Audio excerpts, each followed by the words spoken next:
Hey everybody, welcome to another episode of Purple Insider. Matthew Coller here, and joining me on the show from CBS Sports, the Pushing the Pile podcast. I was just listening to you and Kyle Long talk with Jonathan Jones about training camp notes around the league the other day. We got football in full swing. Mike Renner, what is going on, my friend? How are you? I'm doing great. I was at Packers practice over the weekend. Packers shareholder meeting. I had to make my pilgrimage back. I hadn't been in like 20 years to the shareholder meeting. I think the reason why is because it's wildly boring, and it's actually like a shareholder meeting. Like they just go through the financials of the company. But it was great. I had a great weekend, and very excited for football to be back. This summer was a lot. I got married, had a lot going on. I'm ready to just settle in, not move off my couch for the next 6 months. Congratulations to you on getting married. When you mentioned the shareholder meeting, how many people are there? Like, there's a lot of shareholders in the Green Bay Packers, are there not?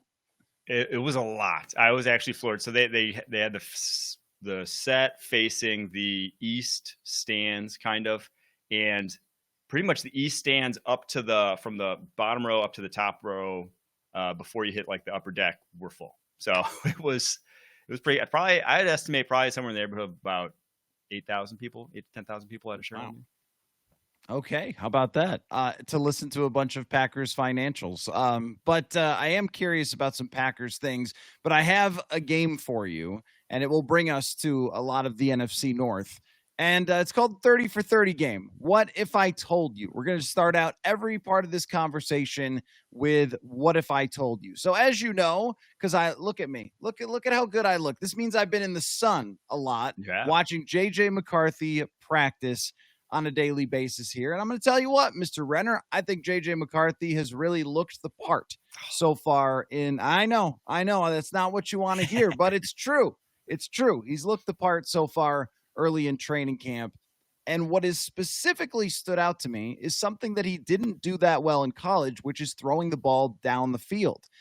Deep ball has actually been pretty much on point so far in training camp. What if I told you, Mike Renner, that JJ McCarthy is not the quarterback that you saw in college, but rather an all-around quarterback who Kevin O'Connell can put a lot of this offense on his shoulders, similarly to what they did with Sam Darnold? What would that mean to you if that's what happens? It would probably mean to me that they're the best team in the NFC North.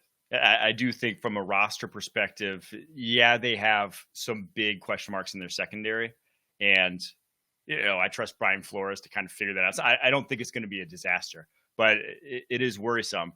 But everything else besides that is about as good as it gets, anywhere in the NFL, truthfully. So they have all the pieces. And if McCarthy if he's even what we saw from Darnold last year, but I do think in some ways, like if he is what you're saying, the mental aspect, the toughness aspect, the not crumbling week 18, first round of the playoffs aspect, will be better than what Sam Darnold was. So, they're the best team in the North, then, in my opinion, if that were to be the case. I have parroted I've trusted your take on him last training camp a lot this offseason when talking about him. So I'm trusting you here, but we'll obviously see when the lights come on.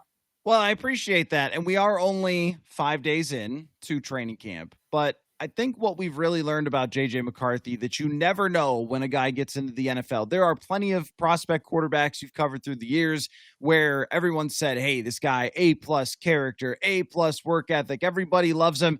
And then he gets there and they're like, that's just not what happened. He didn't adapt to the environment. I think the biggest thing with JJ McCarthy is that he walks in the room, he walks in the huddle, and even though Ryan Kelly is over 30 years old and Brian O'Neill, and he's got Darisaw, when he gets healthy, a superstar left tackle, and Jefferson and Addison and all these guys who have Aaron Jones, these long histories of success.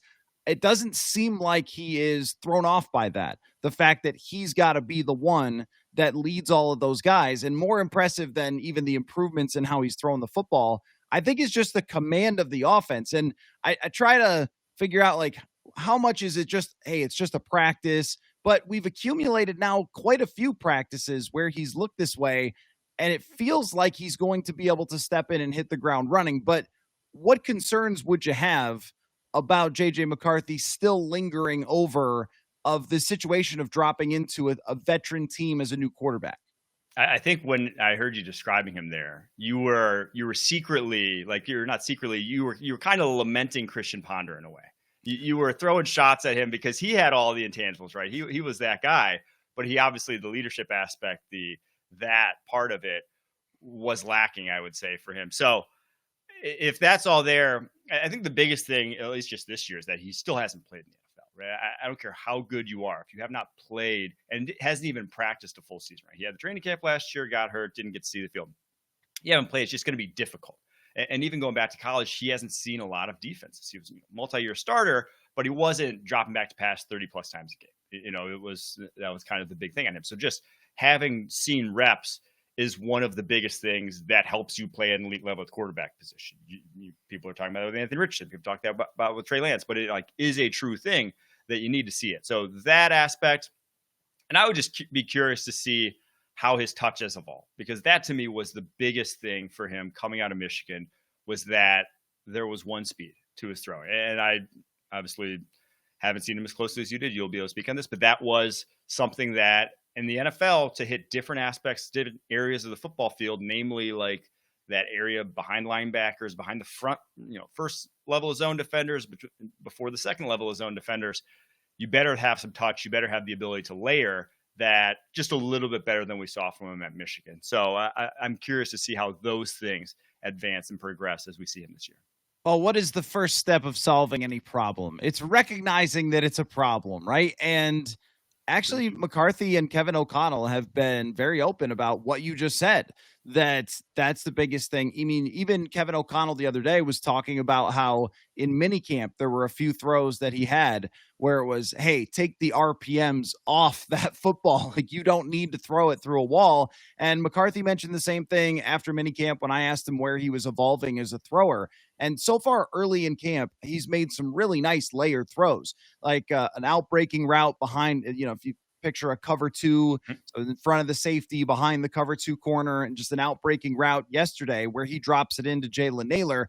Now, this is in practice. Nobody can come smash him. And it still does look at times a little bit like, are you a golfer, Mike? You play a lot of golf? Yes. Oh, a lot, yeah. Okay, so you know exactly what I'm talking about. When you've watched a YouTube video, you've got the lesson, you've got it in your head. All right, I'm going to hit this 70-yard chip shot here, and you kind of slowly, I'm going to do it this way. I'm going to keep the elbow here. There are a little bit of feeling his way through this type of throw. But Tempo's not quite there. I think that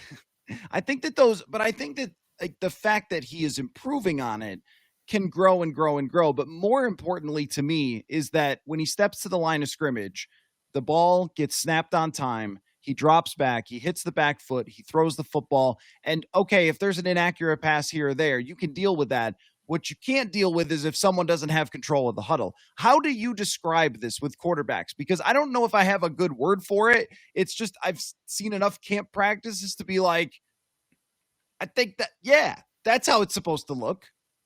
I mean, it's confidence, but confidence comes with mastery. So it's kind of like handshake in the hand sort of thing. That it's a mental aspect, but it's not the mental aspect we usually think of when we think of mental aspect, right? I think you think of mental aspect, you think of like cerebral, how smart is a guy, but it's more of just like how much can a guy be unfazed by unknowns?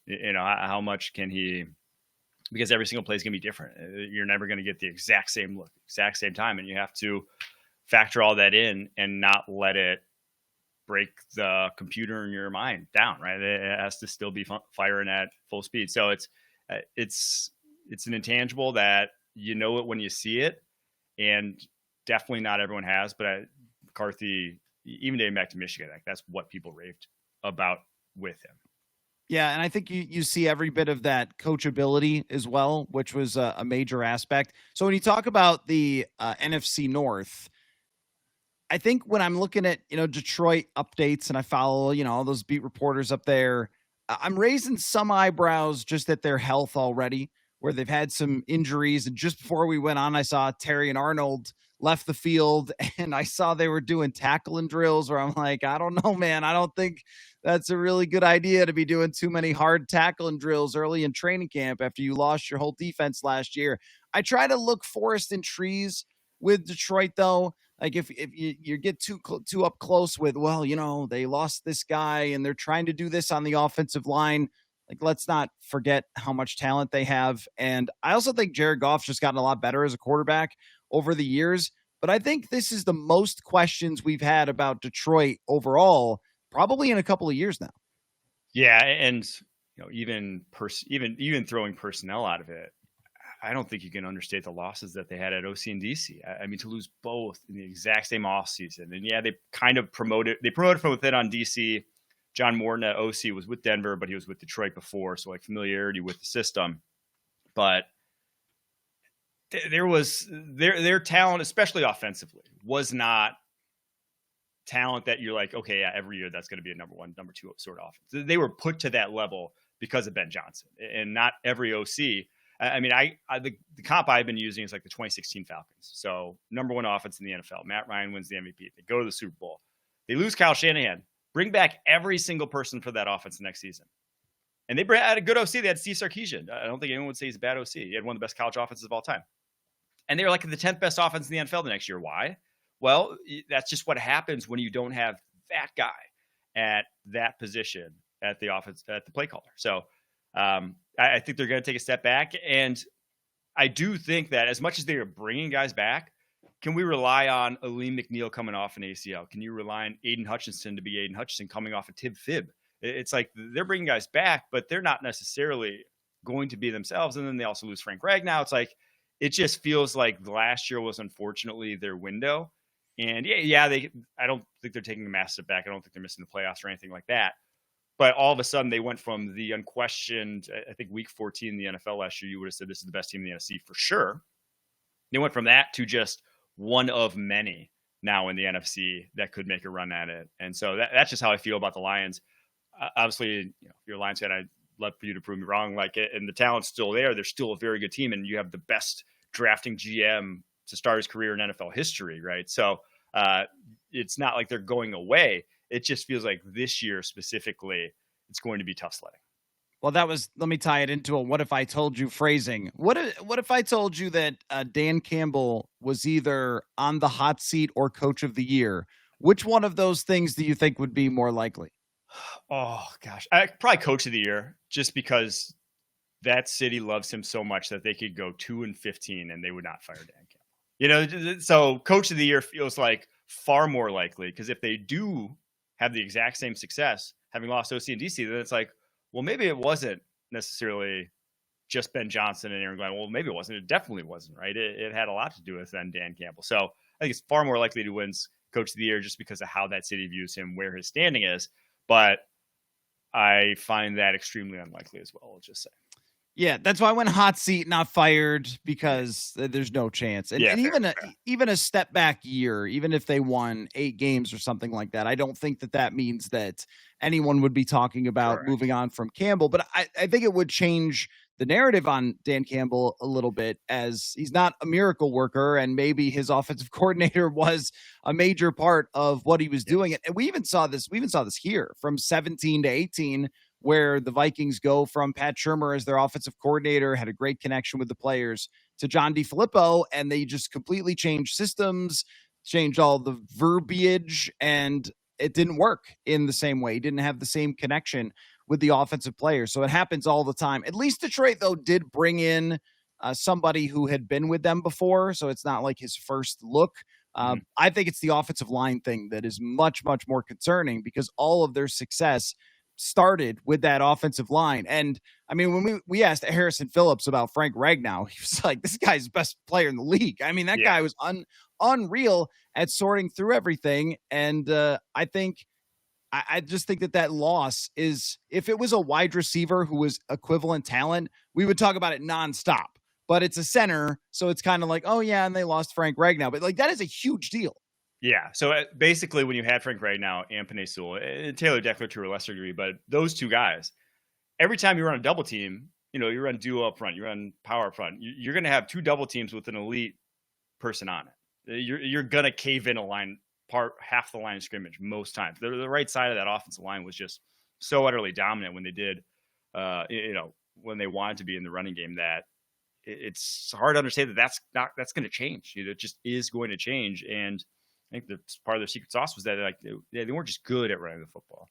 They were as good as it got when you were running the under center running game, right? And you didn't need the option attack. You didn't need that aspect to it. If you just go from elite to good, it just everything else becomes just that much harder. It kind of has this snowball effect on the offense. I do think it's possible, though, that they could improve defensively.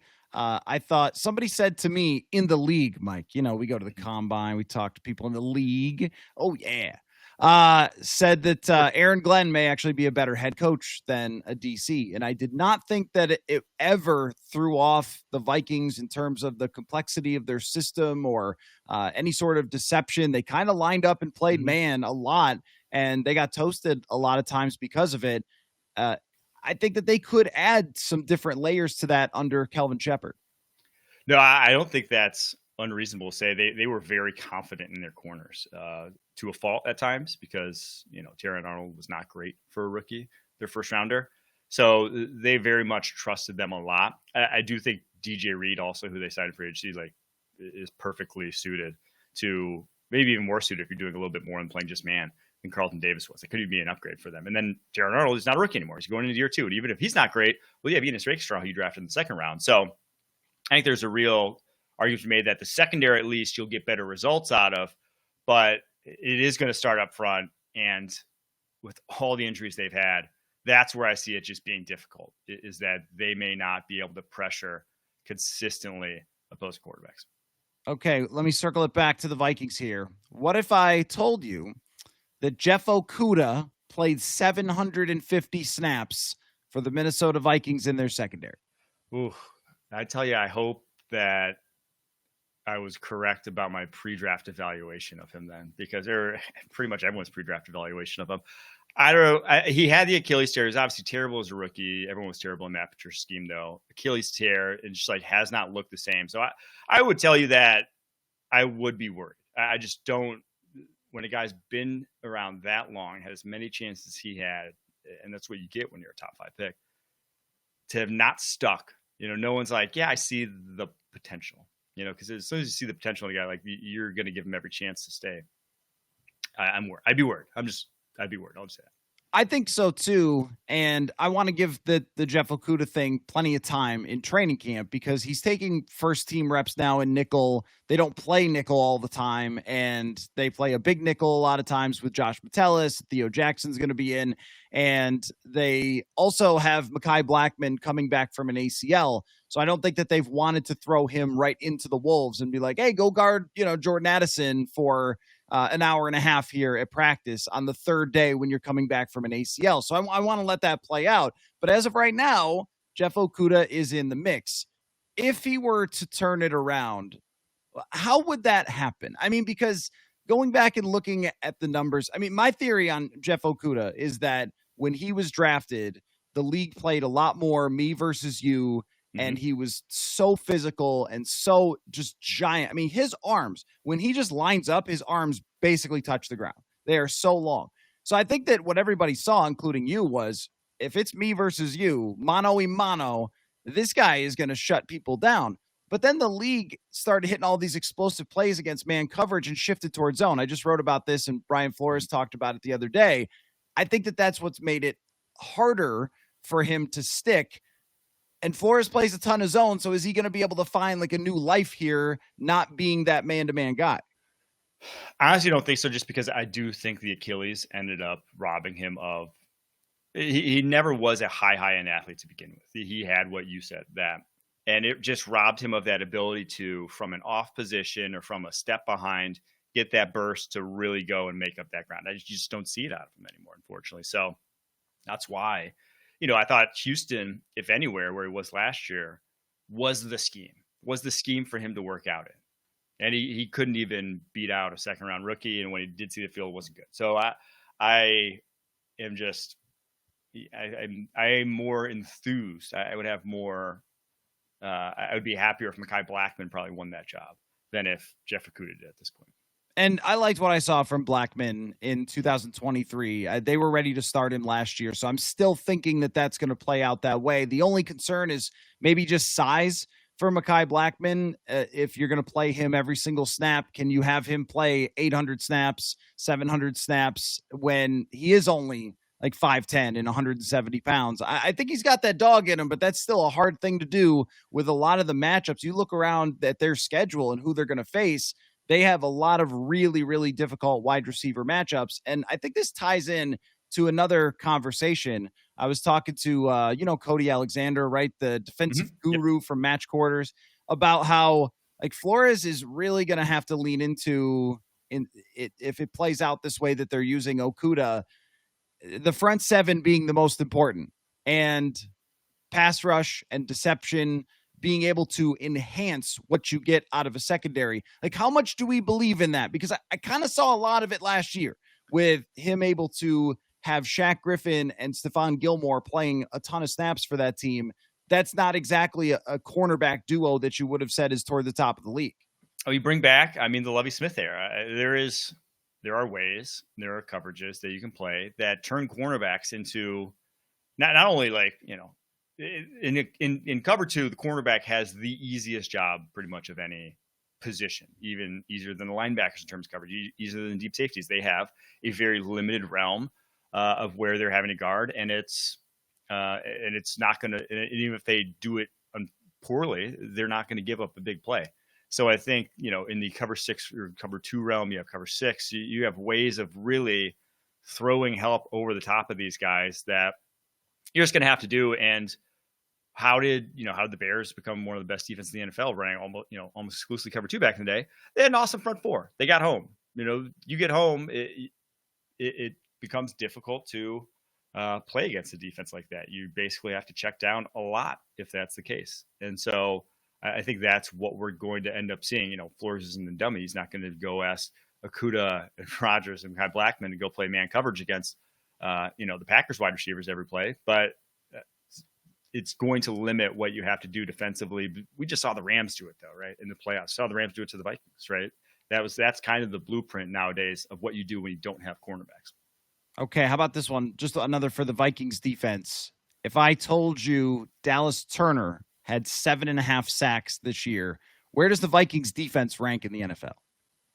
Oh gosh. How many snaps is he playing? Okay. Yeah, I should go into more detail. He let's say he plays 650 snaps. Okay. He's got 7.5 sacks, 1 interception, and 11 tackles for loss. Is 11 a lot of tackles for loss? It probably is. Well, not really, because 7.5 sacks is already getting you into ballpark. Okay, separately. Okay, separately. Then that would be. I'll say, so if that's 650 is it's like a 3-man-ish rotation that you're pretty much would be playing to get that amount of snaps, or he's playing like a hybrid role. I put them probably somewhere in the neighborhood of 7-8 in the NFL, if that's the case, if he turns into an effective rusher, just because front seven is going to be so dominant. You are going to be limited on the back, just flat out. You can only do so much to protect against bad corners, right? You're still going to you give up stuff at times, but I trust Flores enough to scheme around it to where you can still be a very, very good defense. But there are some insane defense around the NFL. If you just go through the top 5, Baltimore is going to be unbelievable. Denver's going to be unbelievable. Houston's going to be incredible. So you get through a handful of teams where it's just those are going to be better. But then I think the Vikings are right after those. All right. What do you got? You got one? Can you give me one? So the most intriguing thing when I was at Packers practice, and I'll say, what if Bo Melton turns into the next Sam Shields?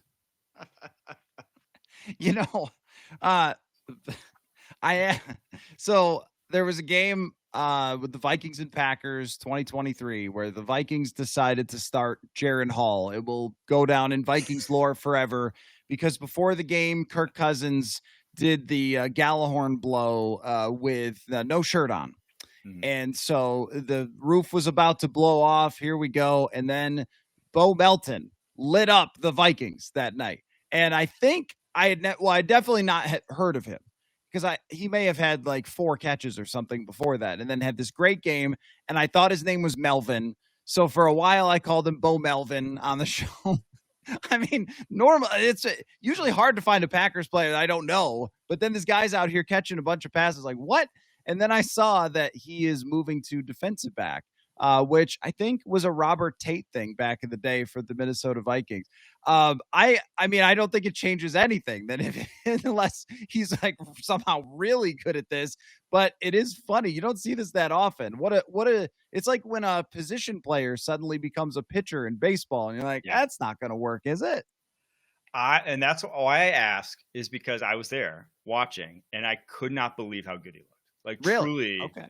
Could not believe. Had a few different plays. One was like a dig route, deep dig from off coverage, breaks on it. I think it was Savion Williams was a rookie, so obviously not like great competition. Breaks on it, gets out in front of him, breaks the pass up, which, like, that's not an easy play. A deep dig is a tough route to go up against from off coverage. You got to really just have some juice. And he does. He ran a 4.34 coming out.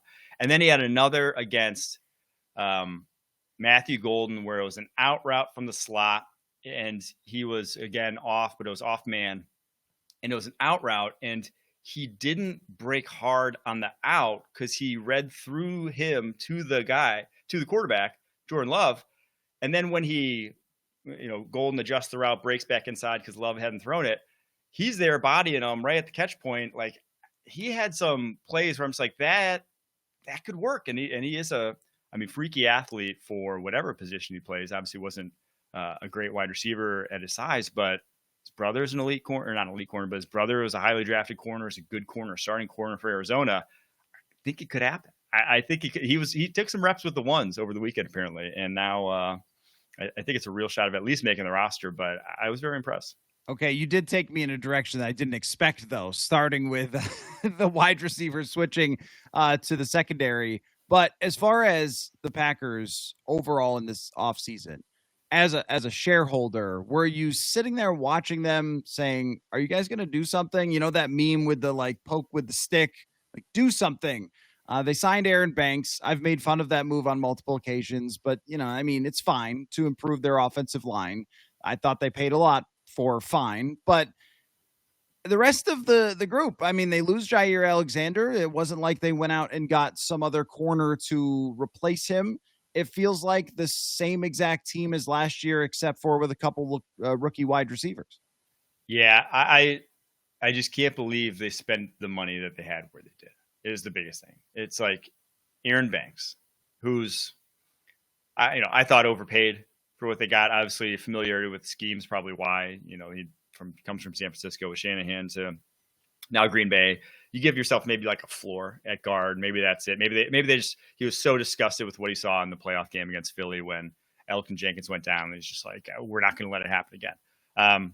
Maybe that's it. But it didn't feel like with as much money as they spent that they did anything to push themselves over the edge. Like you said, it felt like this is the same team. Now maybe you can get better results, and maybe you're relying on, maybe Lucas Van Ness turns into a real player. Maybe you're relying on those guys to take a step forward, but I just didn't think it was nearly enough if you had the space they did to put yourself in a real threatening position with the way the rest of the NFC is. So yeah, I was a little disappointed, but I do, I'm never going to criticize investing in offensive line too hard, but I question where they invested it into. So to add on to that, what if I told you that Jordan Love was considered after this year, let's say in, Mike Sando's executive quarterback rankings, which are always, I think, interesting to track from year to year where different guys go according to the folks in the NFL. Let's say, though, that Jordan Love ends up third in the NFC North among quarterbacks in those executive. So I'm not even just using my opinion, just like those executive rankings. Are the Packers then just sort of in stuck land if that happens? Like, if he doesn't take Matthew Golden and Savion Williams and add, the Jaden Reed, maybe next step to him or whatever, and take a big step forward this year, are you in kind of like Vikings Kirk land where you're just good enough to be around, but not good enough to be a real contender? No, I think there's a world where they can still make it work with that. I think they are schematically in the realm of, last year, like Jared Goff has been kind of in third in the NFC. Like Jared Goff's kind of in that land, right? And they've been on the precipice. You could still get close. You could still build it up if you have the right positions at where they do. I think they have a very good OC/DC. That always helps. And I think they've drafted fairly well in the Gutekunst era. Nothing special, but like catch lightning in a bottle for a few years. I think they could get there. But yeah, if that is the case, that is very worrisome. I'll say. I think you are pretty much relegated to having to catch lightning in a bottle, having to have a few breaks go your way in the playoffs. You're never going to be that team if that is where Jordan Love ends up. See, when it comes to the NFC North quarterbacks, I what an interesting group, right? Because someone like Jared Goff, what I like to think about Jared Goff is that if you make the right decision over and over and over and over and over and over and over again, that you don't have to be special in some other areas. And you can have some shortcomings and inconsistencies, but you're going to win a lot more than you lose and have a lot more success because there's good players around him and these NFL schemes work, right? Where I think that with Jordan Love, it's much more of the roller coaster. It's much more of the, I cannot believe how great that guy was. You talk about the Bo Melton game. Oh my gosh. I walked out of that game thinking like, I guess they got Aaron Rodgers again.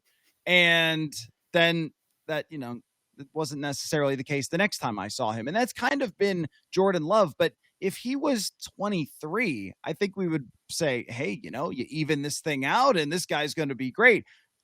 Is it just who he is? Yeah, I am still of the opinion that their receiving corps was far too inconsistent, maybe is still far too inconsistent, that some of his up and down play is just that he has up and down receivers. He does not have guys who on a week-to-week basis are consistent at all, whether it's their hands, whether it's their routes, that's been a big issue, a big part of it. But yeah, I do agree. Like the Jared Goff comp that I mentioned wasn't like accurate in terms of his play style because we've seen he's capable of elite play, elite reps. What was the play I saw that game described? I'm not going to try to, but he has plays on his tape where it's just like, okay, count on maybe two hands the amount of guys in the NFL make that. They're even capable of making that. And he's very calm under pressure. He doesn't take a lot of negative plays. And so that's why I say, like, if you give him what, kind of like what the Vikings have at receiver, if you gave him like real playmakers, he's very good at giving guys chances. So if you give him guys that will actually take advantage of those chances, he's the type of quarterback that could have that 1 year where, he looks like Carson Palmer 2015 or how Eli Manning had a couple of years where it's like, oh man, he's caught it at the right time. So that's like the exciting part about him. But I do agree that I think we're at the point where we can say he's not going to be your consistently elite quarterback. It just would very much surprise me if we ever saw that part of his game get to where it needs to be to join that realm. I was having Eli Manning in my brain right there. It sounds just like him, where if you just catch the right run of that guy, you could be really, really super good if you've got a great team and everything else. But it's not going to be a year in and year out Josh Allen type of situation, which is kind of where 80% of the league is with their quarterbacks. Like you've got to have it right. And it was fun, if you gave Jefferson, Addison, Hawkinson, and so forth to, I don't know, like Sam Darnold, he'd probably be great. So yeah, that does kind of work on a lot of levels. How about this one? What if I told you that Caleb Williams was either in the MVP running or they were trying to send him out of Chicago to the New York Jets or something next year? Only those two things. One of those happened. It's only those two, though. I honestly see those as like only the two options. That's just how it feels. It's either it all works and it's great, or nothing works. You're hearing, he's giving terrible answers at press conferences. They're losing a bunch of games because, the rest of the NFC North's great. And they're looking for a new quarterback this time next year. It just feels like the only two options. Maybe it's because that just, Caleb Williams himself is a polarizing guy, but he just has like such a polarizing game. Like he has such a roller coaster of a game that it doesn't feel like he can end up at a midpoint with his ability, with how gifted he is athletically, physically, with the arm, with the accuracy, with his mobility, that that's probably where he ends up.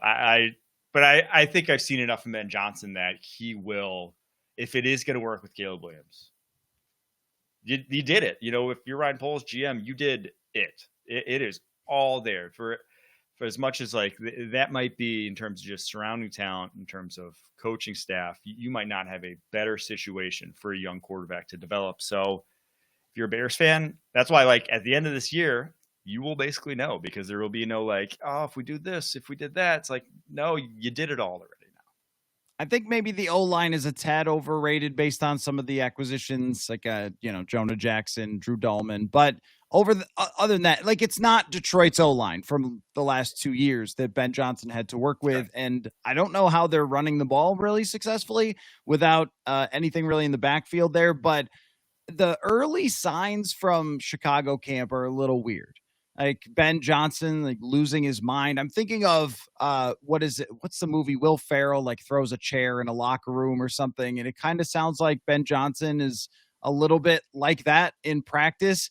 I don't know if that personality combination between Ben Johnson is it going to be like a Josh McDaniels thing where the guy was brilliant as an OC, but he's just like a nut job. Like it sounds like he's doing crazy stuff at training camp, and having watched KOC do his thing, I'm just imagining, like, I don't think KOC would ever just go crazy and pull everybody off the field or whatever. Dude, that's the one word, Ben Johnson. I think he's exceptional play caller, whatever. He is awkward. There's no, you can just say it. I mean, the guy was a math major, right, at North Carolina, or engineering. It's like, he's your run of the mill. That's what he is. Most of those guys are a little awkward. They're not your, they're not going to roll 3 grown men always. So, but obviously he got great seasoning by being in said locker room for last few years, and hopefully has gleaned some insights from it and will implement it. But it is a weird pairing.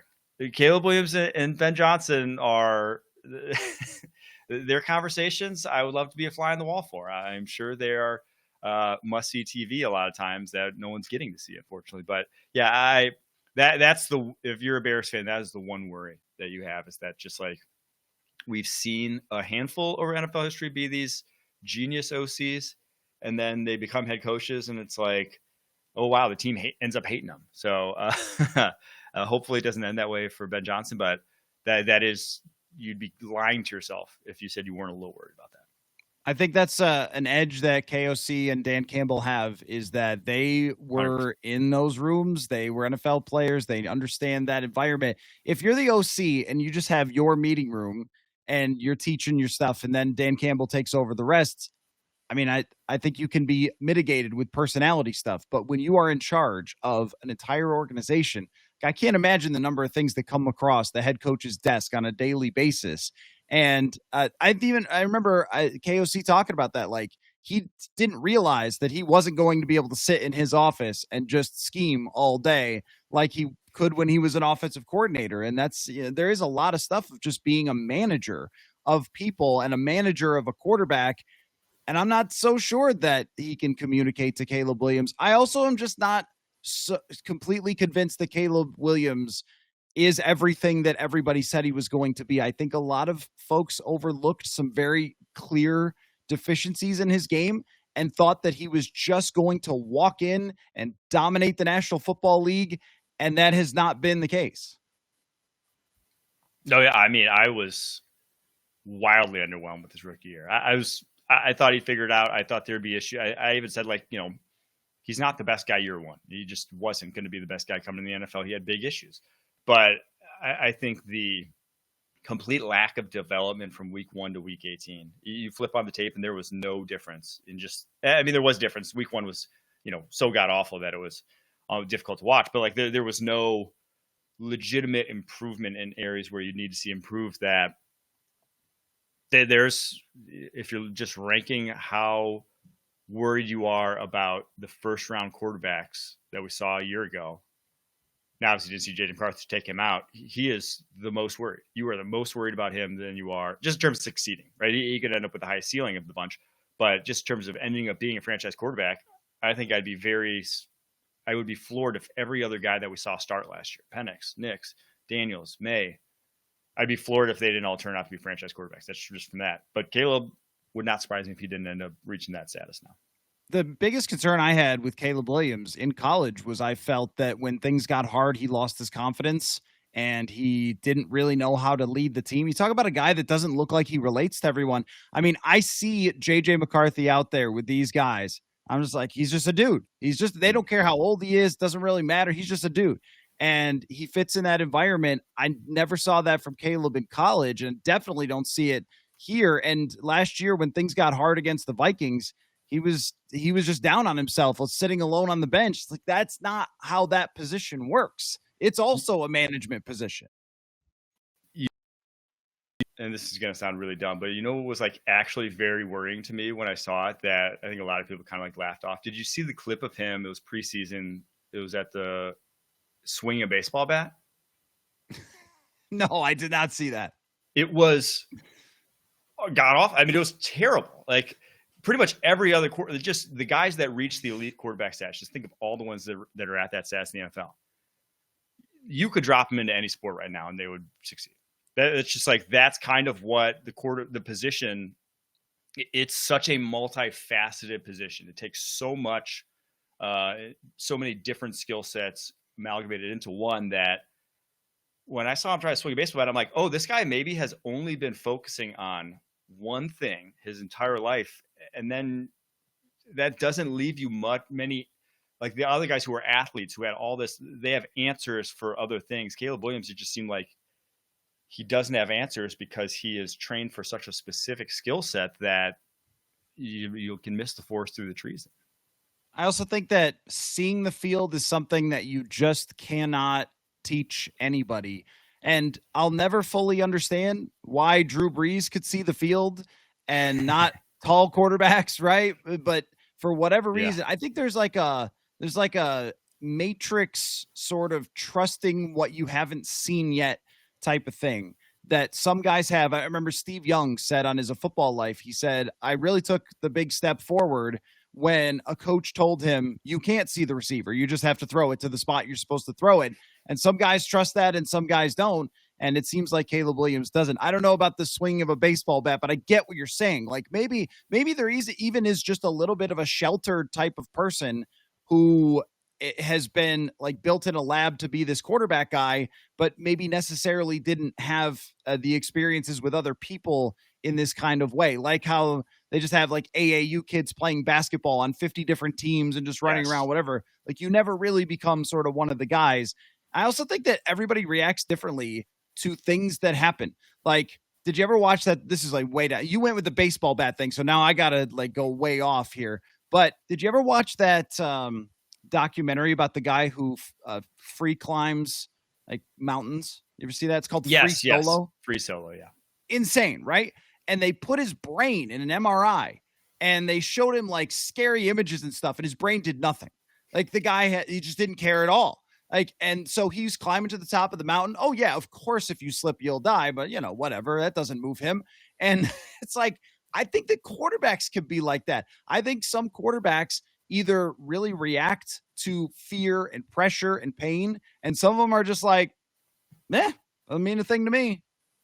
And that's why, so like a lot of people talk about performance under pressure and like why it's like why watching how a quarterback handles pressure is important, is because that's almost like a microcosm of other skill sets that play in the quarterback position that matter when you're not under pressure, right? It's like, how do you react to unknowns?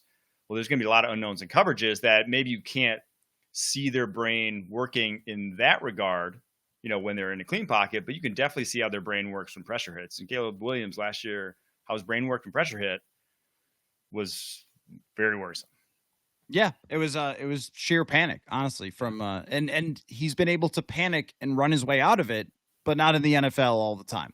Okay, last one, because that took a very interesting turn. What if I told you that the team representing the Super Bowl in the National Football Conference was very surprising? So team in the NFC that gets to this, we know the AFC Super Bowl team is not going to be surprising, whoever it is. Mm-hmm. But the NFC, I'm surprised. Whomst am I surprised by? Oh, that's a great question. Oh man. No, so like the teams that I've been going to bat for as like surprising have been like teams that surprising to make the playoffs. Like I think the Giants will be a surprising team this year. I look at that roster, I'm like, I think they'll be good. The one team that I don't know if it'd be a huge surprise, but I think given their schedule, given their division, I think they have a very good shot at the 1 seed. And then when you get the 1 seed, you have a very good shot at the obviously winning the Super Bowl or going to the Super Bowl. I think it's Tampa Bay Bucks. I think that's the one team where I'm just like looking at this roster. Now, the worst injury is a little concerning, but they have an incredibly deep receiving core. They have an incredibly deep now secondary. And I think they have kind of revamped the defensive line to add a bunch of pieces that could make an impact, that they could be, pressuring opposing quarterbacks, closer to their Super Bowl years than they were the past few years. So I look at all the factors and I was like, they have a cakewalk of a division. They'll sleepwalk to the South Championship unless Michael Penix is like, the next coming of Patrick Mahomes. So for all those reasons, I think the Bucks are the one where it's like they may not be the best roster, they may not be the best team, but I think they have a better shot than people are getting them credit for to be the NFC representative when it's all said and done. I think that's a good pick, especially with Baker Mayfield throwing for 40 touchdowns last year and really kind of taking that franchise. They have receivers, and their draft of Egbuka. I know like first year players don't always change franchises. I loved that pick. That was like my favorite pick of the first round. Oh, you've got really great receivers. How about another one? That's always my favorite pick of anybody. And I think he could have an impact right away. I was thinking maybe it's not the biggest shock because of who their coach is and where they were last year. What about the Rams? Is the Rams a big shock? See, I just don't think the Rams are going to happen. As much as I want to buy in the Rams, and I think their defensive line is going to be awesome, I think they are, how they've built it, they are so susceptible to what we saw basically when they played the Eagles. They have an undersized front. If they go into a offensive line that wants to pound the rock, and it's not just the Eagles now that have big offensive lines or good offensive lines. The Vikings should be a lot better in that regard. The Packers should be a lot better in that regard.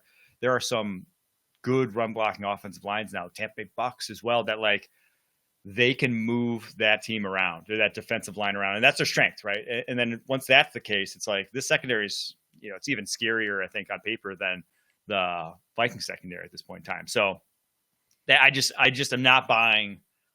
I'm not quite buying into the Rams. The one that's interesting to me that definitely would be a surprise, I think, is the Seattle Seahawks.